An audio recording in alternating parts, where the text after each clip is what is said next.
Hi there, Heather Steves here, and today I want to share with you a layout that I made based on some patterns from the Reflections how-to book.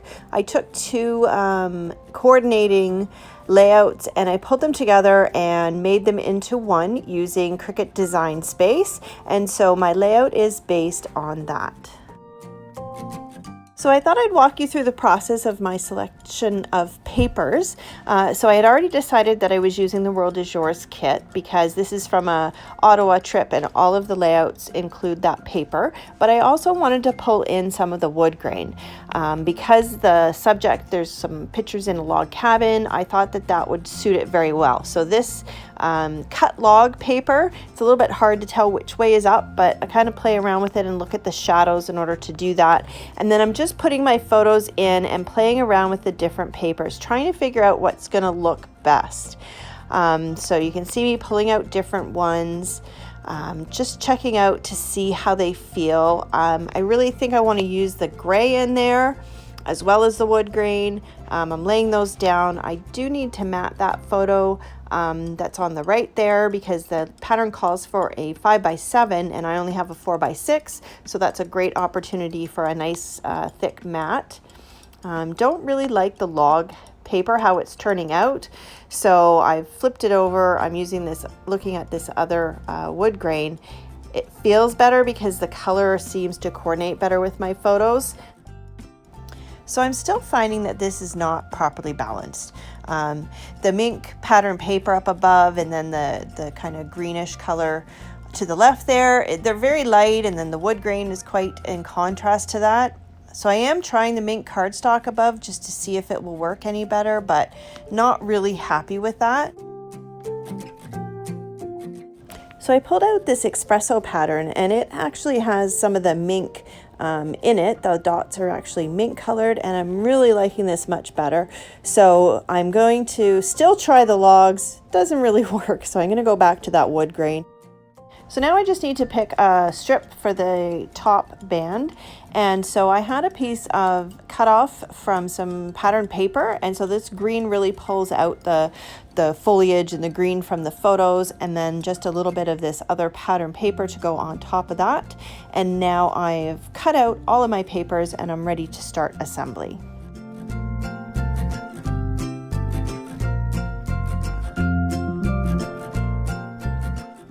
So I'm starting my assembly by mounting those photos. So I had mentioned before that the pattern called for 5x7 photos. So since I only had 4x6 and I was happy with the 4x6 photos, I wanted a nice big mat to frame them. So I've ended up choosing the mink cardstock, and then that coordinates with this mink pattern paper that I have. So you'll notice that I have these off-color bases that I'm starting with, so that's because I want to maximize my pattern paper as much as possible. So I've just taken an old retired color, I've pulled out a couple of 12x12 sheets, and I'm attaching my cut pieces to that. It will not be visible, and it's a great way to conserve your pattern papers. So one thing that I do find when I'm doing this is things don't always line up perfectly. So I know sometimes when my paper's in the cutter it might shift a tiny bit, and so not everything is 100% square. So that's just a little bit of a word of caution that it is a little bit finicky just trying to get things lined up. And you'll notice that I put the pages down and then I pull them up and do that like a couple of times trying to get things lined up properly. I do have a little bit of the base paper showing, and so I'm going to go ahead and grab a cutting mat, and I'm going to use my cork backed ruler. Always use a cork back ruler or something so that it won't slip, because if you don't have that it will slip and then you'll get a messed up cut. So I'm just trimming that little piece off, and it's so small that it will never be noticed once you get it in your scrapbook anyway. And so then all of my base papers, for lack of a better word, they're all kind of ready, and now I can start putting all of the pictures and other components onto the layouts.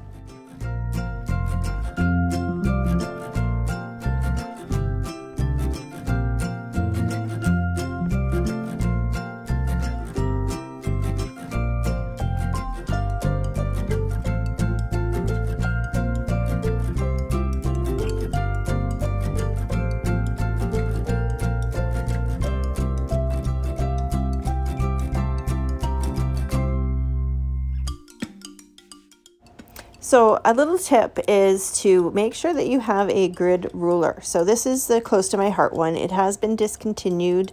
I'm guessing probably because the actual lines on the back have started to wear off. But I find this ruler is so helpful.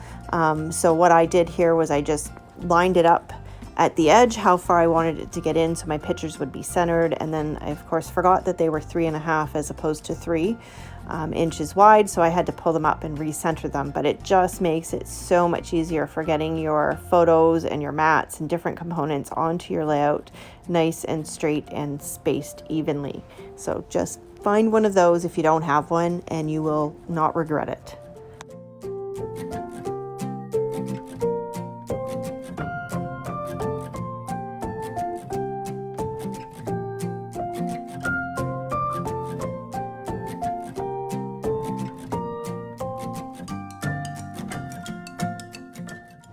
So I really like how this green strip does pull out the colors of the photos, but it was very dark, and sitting on top of the espresso was pretty dark. So in order to kind of make things pop a little bit, that's why I chose this lighter pattern paper. So the lines in this are green as well, and so they all just coordinate really nicely, and I think that works very well with my pictures and with tying everything together.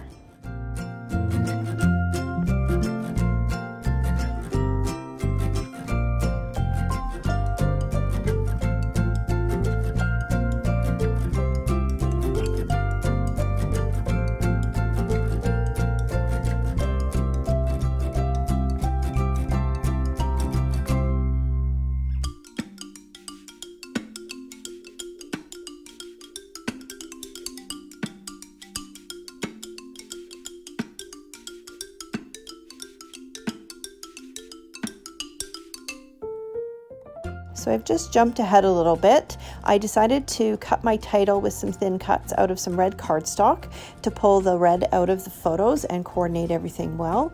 And I'm just using some liquid adhesive, and I'm going to glue them all down, but I will skip ahead so you can see them when they are finished.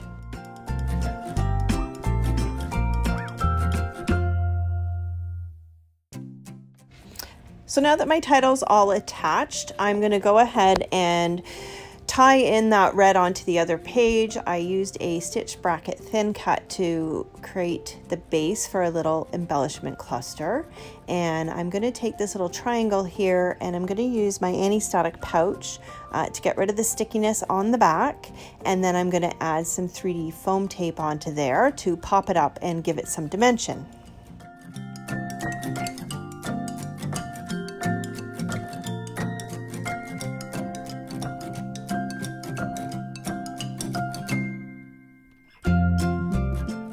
So I thought this little house would be cute as well to put there.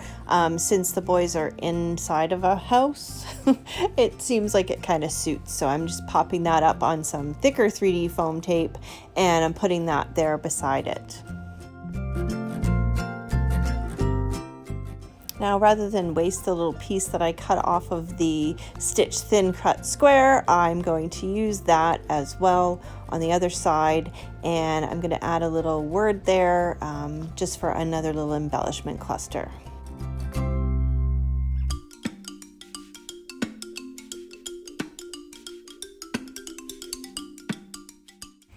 So I'm just trying to figure out what other embellishments to add. I like this cute little bird from the sticker sheet, but I'm not quite sure where he's gonna fit, so I'm just gonna put him back. And then I actually stockpiled this paper, so I have another sticker sheet, and I have these little trees, and they seem more appropriate to fit there beside the house, so I'm gonna pop them up on some 3D foam tape as well and add them in there.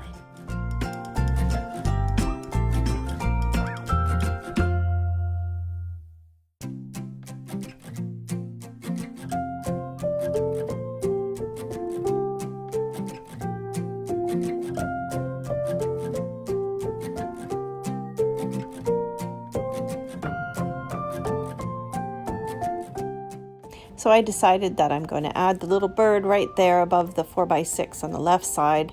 So I'm just adding the 3D foam tape, and we'll just pop them right in there.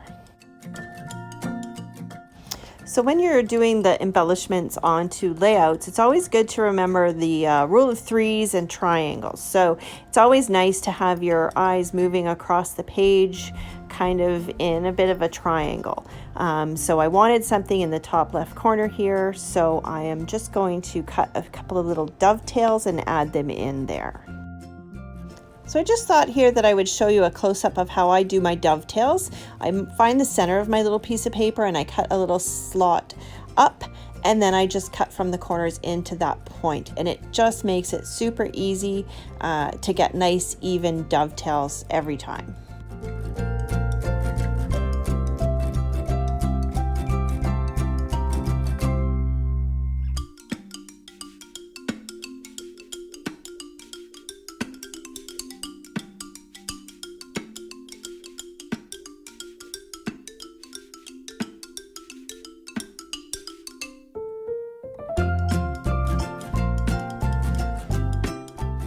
So you can see that I'm trying to find another little embellishment to add up here with these dovetail pieces. They just didn't look right on their own, and I thought a word would work, but it's just not really feeling right. So I'm trying out a few different stickers, and then I finally end up settling on a heart. It fits much better shape-wise, and so I'm just going to add that one there on some foam tape again.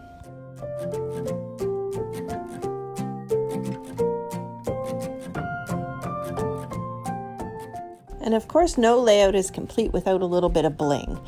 So for this one, I ended up deciding on using some sequins. So I have some of these wood grain sequins left over from quite some time ago, and they're just kind of the right feeling for this kit. So not too sparkly, just enough little touch to give it that kind of masculine feel.